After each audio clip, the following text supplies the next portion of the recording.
आनंद जायसवाल जी, बहराइच। गुरुदेव भगवान, इष्ट कैसे निश्चित किया जाए कि कौन हमारा इष्ट हो?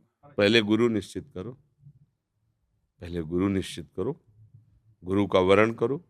तो गुरुदेव के श्रीमुख से जो नाम, जो मंत्र, जो उपासना, उससे इष्ट का चयन होता है। गुरुदेव की कृपा से इष्ट का चयन होता है। हमारा मन तो कभी इष्ट प्रभु को मानता है, कभी भोगों को मानता है। हमारे मन का क्या इष्ट? ये तो बहुत बेईमान है मन। कभी किसी को मान लेता है कि मैं आपको अपना जीवन मानती हूँ, उसी क्षण किसी दूसरे विषय को मान लेता है। इसका क्या भरोसा? तो इसको पहले, जैसे महावत के अंकुश में हाथी, अब जैसे चाहो घुटने टिकवा दो। तो महावत है गुरुदेव और अंकुश है उनका ज्ञान, और हाथी है बलवती माया और मन। अब गुरुदेव के अंकुश में रहेगा तो इष्ट का परिचय मिल जाएगा, और इष्ट ही गुरुदेव है, गुरुदेव ही इष्ट है। जब ये परिचय मिल जाएगा तो आनंद मगन हो जाओगे। हमारा मनमुखी मार्ग भगवत प्राप्ति नहीं करा सकता, गुरुमुखी मार्ग ही भगवत प्राप्ति होती है।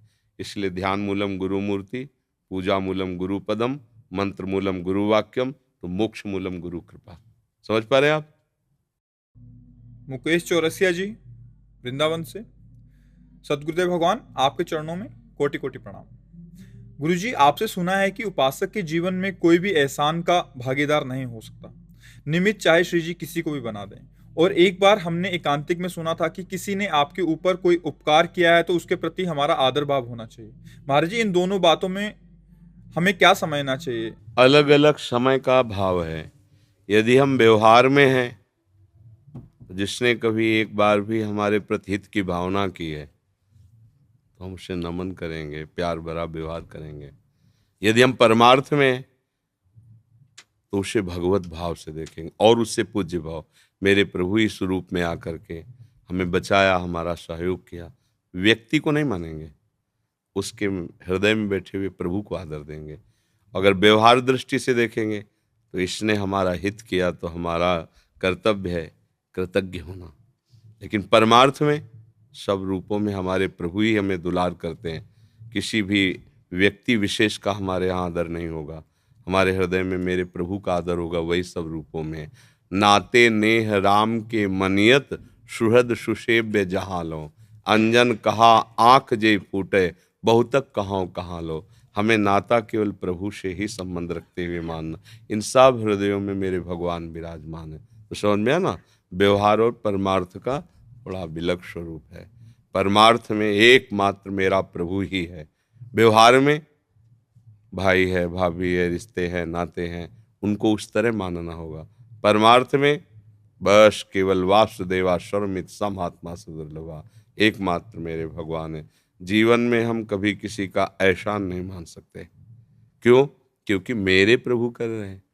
और माता का कभी एहसान होता है क्या? अरे माता का ही पूरा का पूरा स्वरूप ही ये जीवन है, तो उसको हम एहसान शब्द से अपमानित करते हैं। जैसे माँ कहते कि हम तुम्हारा बड़ा एहसान मानते हैं, आपने मुझे पाला, तो मानो हम उसको अपमानित कर रहे हैं। ऐसे हम भगवान को थोड़ी कहेंगे आपका एहसान है। वो माँ है, उसके लिए एहसान शब्द बहुत हल्का होता है। ऐसे वो भगवान है, उसके लिए एहसान शब्द बहुत हल्का होता है। एहसान शब्द इंसानियत की भाषा है, भागवतिक भाषा नहीं। भागवतिक भाषा में पूरी सृष्टि का सृजन करना, पालन करना, लय करना, यह हमारे भगवान की क्रीड़ा है। उसी क्रीड़ा में ये जीवन भी है।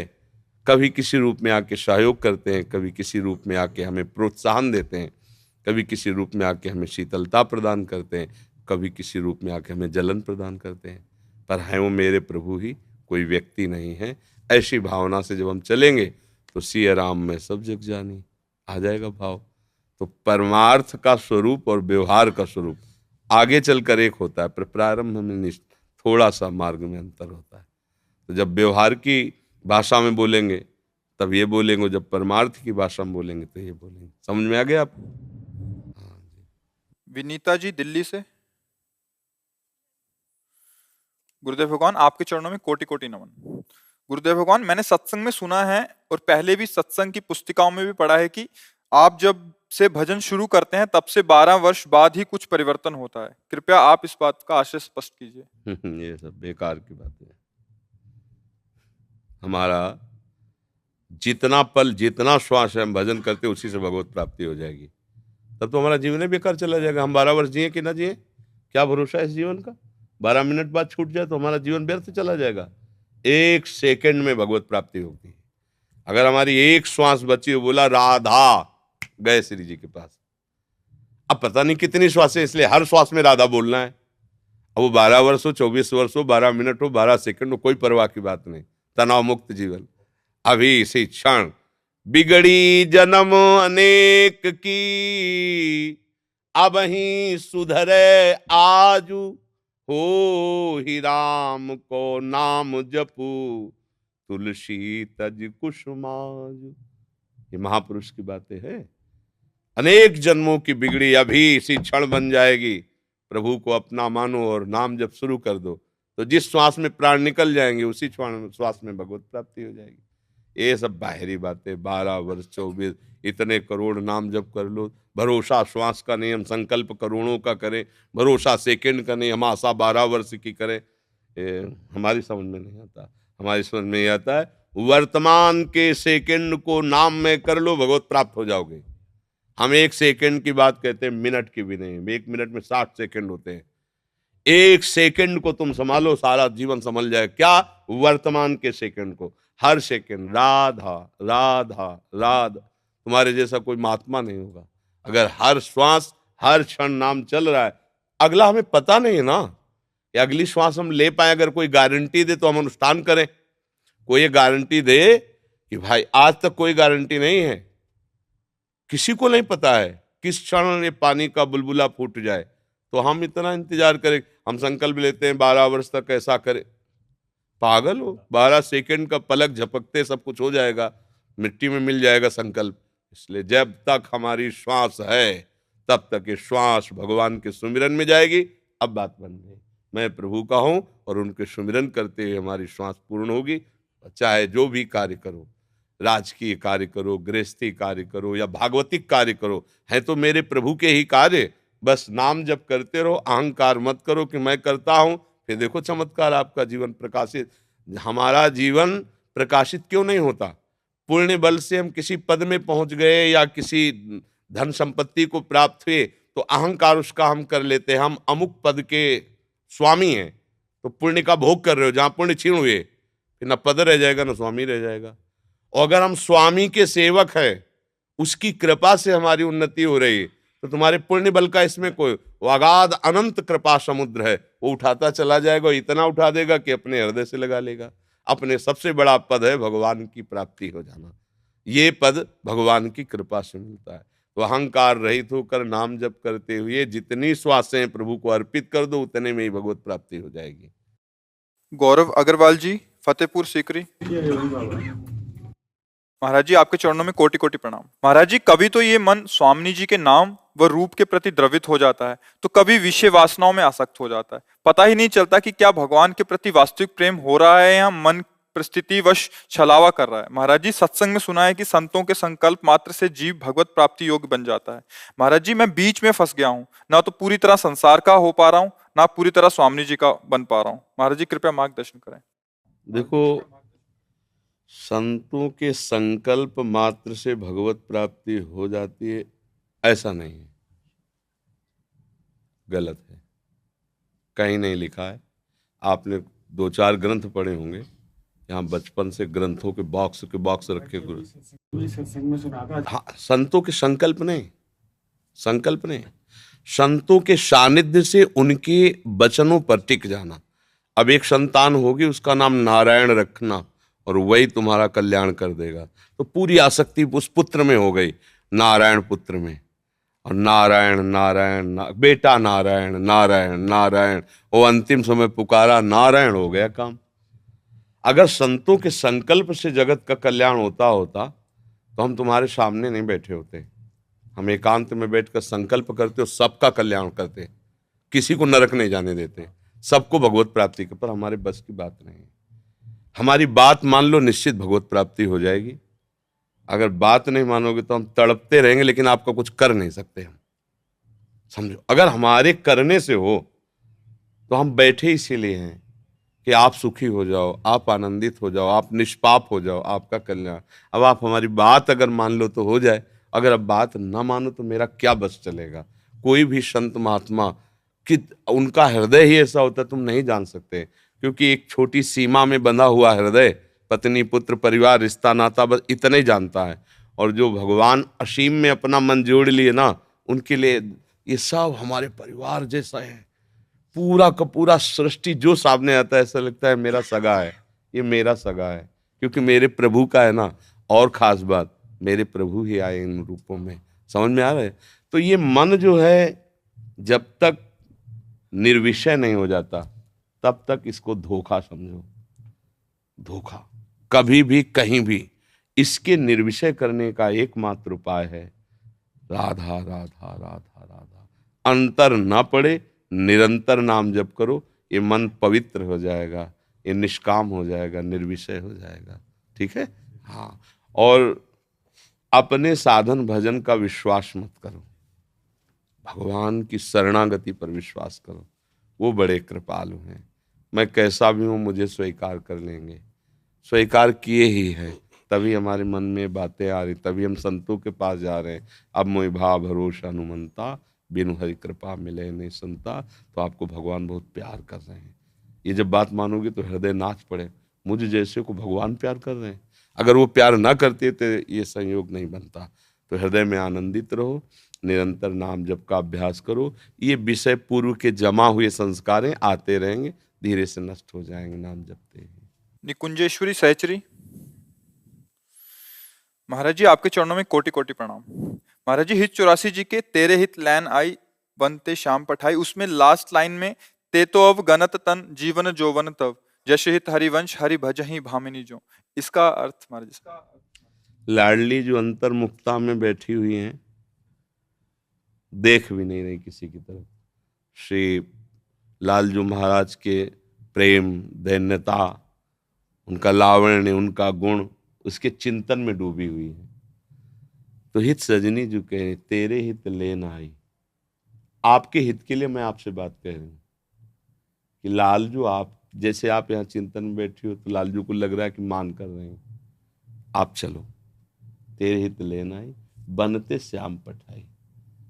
कैसे श्याम सुंदर है, अगर मुस्कुरा दे तो करोड़ों काम मूर्छित हो जाए।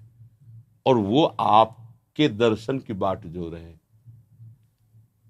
उसके ऊपर की लाइन, मोहन लाल छबीलो अपने रंग रंगीलो, मोहत विहंग पशु मधुर मुरली रो, ते तव गनत तन जीवन जोवन। तो वो आपके श्रीअंग के दर्शन करना चाहते हैं, रूप के।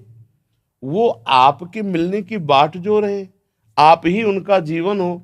लाडली जो अब तो आपको चलना चाहिए।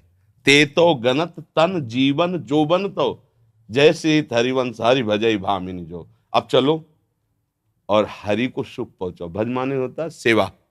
भज माने संस्कृत में भजदातु सेवायाम, सेवा अर्थात आप अपने प्रीतम को सुख पहुंचाओ। क्या? दर्शन दे के, संभाषण करके, समीप बैठ करके। ये आपके हित के लिए मैं आपको लेने आई हूं। वो मोहनलाल है जो छैल छबीलो। कोई भी पशु पक्षी देवता ऋषि मुनि ऐसा नहीं जो मोहित ना हो जाए, वो आपके दर्शन करना चाहते हैं। इसलिए मैं कहती हूं, हित सजनी जो कहते, आप चलो और अपने प्यारे को सुख पहुंचाओ। समझ आई ना? ते तो गनत तन जीवन जोवन तो जैसे हरिवंश हरि भजई भामिनी जो। वह भजई का तात्पर्य है लालजू को सुख पहुंचाना। जैसे एक पद में है, राधा प्यारी तेरे नयन सलोल, तैनिज भजन कनक तन जोबन लियो मनोहर मुख। आपने ऐसा भजन किया। भजन का तात्पर्य माला चलाना नहीं, भजदात सेवायाम। क्या सेवा? वृषभानुनंदनी मधुर कल गावे, विकटो घर तान चर चरी ताल सो, नंद नंदन मनसि मोद उपजावे। भूषण बसन विविध पहिरे तन पिय मोहनित साज बनी वृषभानुनंदिनी आज। अभिनय निपुण लटक लट लोचन भ्रकुटी अनंग नचायो, तथा थे धरत नूतन गति पति ब्रजराज रिझायो। चलो लालजू को सुख पहुंचा चलकर, ऐसी प्रेरणा। ज्योति जी लुधियाना से, श्री हरिवंश महाराज जी आपके चरणों में कोटि कोटि प्रणाम। महाराज जी बचपन से ही मेरे अंदर ये चल रहा है कि जो करेंगे ठाकुर जी ही करेंगे, मेरी लाडली जी ही करेंगी। अब जब कोई मेरे से कुछ पूछता है कि ये कैसे करें या कोई निर्णय लेना हो तो मैं चुप हो जाती हूँ, कोई निर्णय नहीं ले पाती। मेरे अंदर विश्वास ही नहीं हो पाता कि जो मैं बोल रही हूँ सही है गलत है। कैसे मैं अपनी इस बात को। वैसे वे बहुत बढ़िया बात आपके अंदर आई है अगर इस बात का प्रकाश हो जाए तो बहुत बड़ी हाँ बात है कि जो करेंगे सब श्री जी करेंगे, ठाकुर जी करेंगे, हमारे लिए क्या होना है तो हम क्या बताएं, क्या हो सकता है क्या नहीं। ये तो बहुत बढ़िया बात है, पर संसार इसे नहीं समझ पाएगा। तो आप ऐसे कि हाँ हम प्रयास करेंगे, जैसे कोई कार्य है तो उसमें अगर जवाब दोगे जो ठाकुर जी की इच्छा होगी तो फिर कभी कभी घर वाले नाराज भी हो जाएंगे, परिवार वाले, तो क्या हम प्रयास करेंगे, पूरा हो या ना हो, या ठाकुर जी की बात है, प्रयास हमारा रहेगा। तुम राधा राधा जपो और भाषा थोड़ी बदल लो, ये बात अंदर रखो, भाषा में से हाँ जरूर हम ऐसा प्रयास करेंगे, जरूर है। पर जैसा भगवान चाहेंगे, प्रभु चाहेंगे। पर इसमें क्या है कि बात अंदर की अंदर रखो, बाहर बदल दो। बाहर देहाभिमानी संसार है, उसके सामने वैसी बात करो, हाँ हम प्रयास करेंगे, बिल्कुल बिल्कुल आज से हम वैसे ही करने। अब फिर जैसे नहीं हुआ, फिर कोई कहता है फिर हाँ प्रयास करेंगे, फिर कोई कह रहा क्यों नहीं हो रहा, भगवान की इच्छा भगवान जाने, प्रयास तो हम कर रहे हैं ना। तो अपने को ये नहीं जताना कि मेरी कोई स्थिति है या मैं कोई महान भक्त हूँ, ऐसा जताने में फंस जाओगे। अपने को बचा के छुपा के निकाल लेना है। अगर आप यहाँ बड़े भगत बनना चाहोगे तो फिर चुंगी, जैसे बड़ा ट्रक जाता है ना तो चेकिंग चुंगी सब लग जाती है ना, छोटी गाड़ी की कोई चेकिंग, जितना छोटी पैदल की कोई कभी चेकिंग होती है, पैदल की क्या, जो लोडेड गाड़ी बड़ी, तो अगर बड़े भगत बनोगे तो माया चेक पोस्ट में खड़ा कर देगी, आपकी जांच होगी, फेल हो जाओगे, माया पास नहीं कर सकती है, ध्यान रखना। इतने प्रश्न है कि आपका नंबर गिरी जाएगा, और अगर आप प्रभु के चरणारविंद का आश्रय लेके छोटे बने तो चेकिंग ही नहीं होगी, पास हो जाओगे, निकल जाओ। इसीलिए महाप्रभु चैतन्य देव जी कहते तृणादपि सुनीचेन, अपने को तृण से भी नीचा समझो, सब में भगवान की भावना करो। ये सब गलत है, ऐसी बात नहीं है, सब में भगवान है, हम जान नहीं पा रहे हैं। ये अज्ञानी है, हम ज्ञानी, ऐसी बात नहीं है। हम खुद अज्ञानी कि मेरे प्रभु ही सब रूपों में, मैं नहीं जान पा रही हूँ, भगवान ही सब रूपों में, समझ रहे ना। हाँ ऐसे। तारा जी, गुरुदेव आपके चरणों में कोटि कोटि प्रणाम। गुरुदेव भगवान, मैं भजन तो करती हूँ फिर भी मन अशांत रहता है, महाराज जी ऐसा क्यों होता अभी पाप नष्ट नहीं हुए, जिस दिन पाप नष्ट हो जाएंगे उसी दिन आनंद प्रकट हो जाएगा। भजन पहले पाप नष्ट करता है, तो कांटा घुसने में भी तकलीफ और निकालने में भी तकलीफ, पाप करने में भी तकलीफ, पाप का फिर फल भोगने में। अब फल तो नहीं मिल रहा, उसे नष्ट कर रहा है। भजन अगर कर रहे हो तो भजन पाप को नष्ट, तो पाप वो जलन दे के तो जाएगा, जलन तो देगा ही, तो चुपचाप सह जाओ, भजन बढ़ाओ। अभी पाप जहाँ सब नष्ट हुए तो आनंद आ जाएगा, नाच पड़ेगा हृदय भगवान के नाम में, प्रियाजू के नाम में।